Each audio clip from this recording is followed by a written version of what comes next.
And let's go to our last one, which is fractal noise. And here we go with the fractal noise. We'll add that in.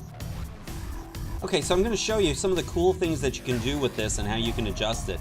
First of all, so that we can go ahead and let's see just with the basic controls. You can, of course, you can adjust your contrast.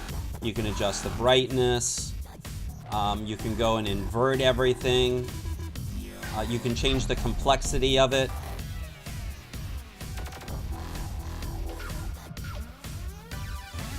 You can change the evolution, which makes it change the shape and form.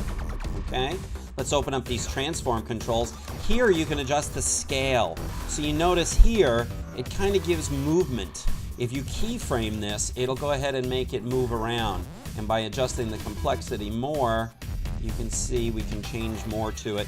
Also, you can adjust the complexity as far as the tilt axis. So combining these together, you can create different looks to your images.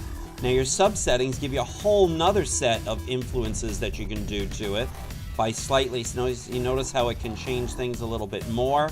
Sub-scaling, again, gives you a different kind of a look. And of course you have your tilt, pan, and roll controls. Random seed can change how dense the fog is. That can change it very quickly. And of course, opacity. Then, of course, you've got the very last thing here is your screen, your blending mode. So how do you want this to be able to see through? Well, here, now we've got it. Okay, now I'm going to show you how to do something really cool with the Fractal Noise plugin. We've got it on our original layer again, and as you can see, it's screened over the top. We've turned down the opacity. Now what we're going to do is we're going to adjust, we're going to do some keyframing here on a couple of different areas. So we're going to start out here. Let's open this up so you can take a look at what I'm doing. And then what we're going to do is open up the transform. So we've got everything at 0 right now. Let's add the complexity, turn the complexity up a little bit more. Let's start the evolution up a little bit. And then we're going to move forward to the other end of the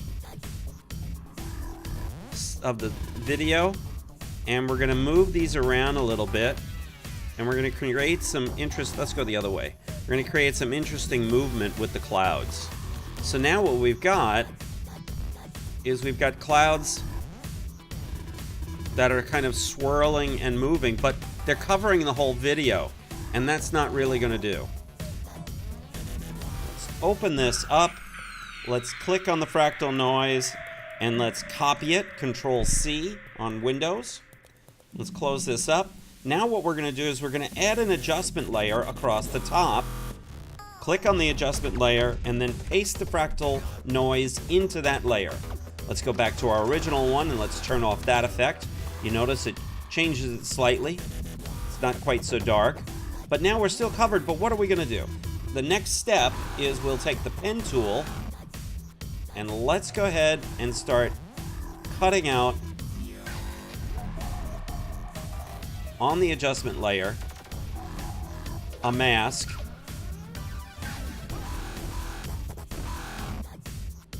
for our clouds so that they're just going to cover the sky.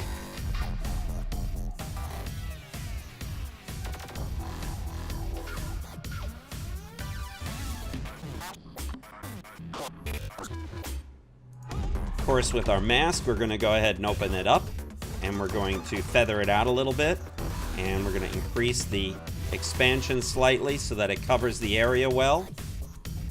And now what we wind up with is, so there you've got it. We've got the layer on top with the clouds, and we don't have it intruding onto any of the other video. It looks very natural, and it's a very practical effect to use with your 360 images.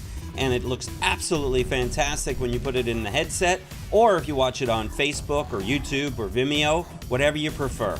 There you go, guys. Enjoy.